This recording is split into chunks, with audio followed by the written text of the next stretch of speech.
Di sebuah hutan yang lebat, ada seekor semut kecil yang sedang berjalan mencari udara. Ia menemukan sebuah sungai, lalu mendekati tepinya untuk minum. Namun, arus sungai yang deras menyeret tubuh semut kecil itu. Ia berusaha sekuat tenaga untuk bertahan, namun badannya terlalu kecil untuk melawan arus. Ia mulai putus asa. Di atas pohon yang tumbuh di dekat sungai, seekor merpati berada di puncak. Ia melihat semut yang hampir tenggelam, lalu segera memikirkan cara untuk menyelamatkannya. Merpati memetik sehelai daun pada paruhnya, kemudian menjatuhkannya ke sungai, tepat di dekatnya. Semut yang hampir kehabisan tenaga segera meluncur ke atas daun itu. Daun itu mengapung mengikuti arus sungai, hingga akhirnya terdampar di tepian. Dengan demikian, selamat semut turun dari daun dan bersyukur karena hidupnya telah diselamatkan oleh merpati.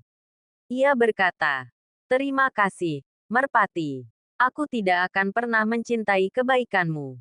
Beberapa hari kemudian, seorang pemburu datang ke hutan itu. Ia melihat merpati sedang bertengger di pohon yang sama. Pemburu itu mengangkat busur dan anak panah semut, yang kebetulan berada tidak jauh dari situ. Pemburu melihat tersebut. Tanpa berpikir panjang, semut memutuskan untuk membantu merpati yang telah membantunya. Ia berlari dan mengayunkan kaki pemburu itu, menggigitnya dengan tenaga yang kuat. Pemburu yang terkejut dan merasakan sakit dari gigitan semut itu kehilangan konsentrasi dan panah yang tadinya dibidik meleset. Merpati, yang melihat kejadian tersebut, langsung terbang.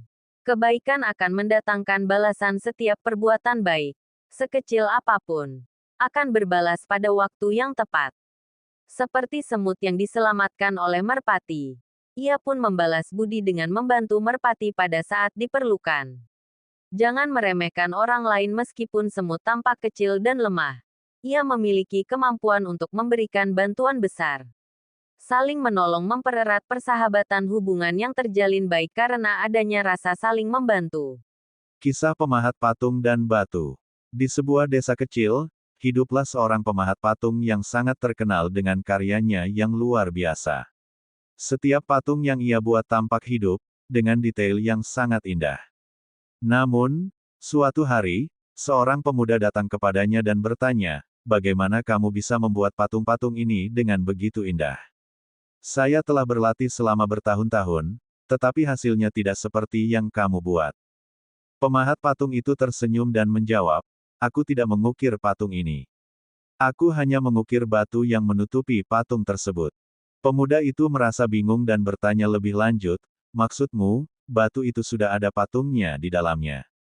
Pemahat itu mengangguk, "Ya, setiap batu sudah memiliki bentuk patung yang tersembunyi di dalamnya. Tugasku bukan untuk menciptakan bentuk baru, melainkan untuk menghilangkan segala batu yang tidak perlu sehingga bentuk patung itu bisa terlihat. Setiap patung sudah ada di dalam batu, aku hanya perlu memasangnya." Pemuda itu berpikir dan berpikir. Pemahat patung itu menjawab, "Betul. Kita semua seperti batu besar yang penuh dengan potensi yang belum terlihat.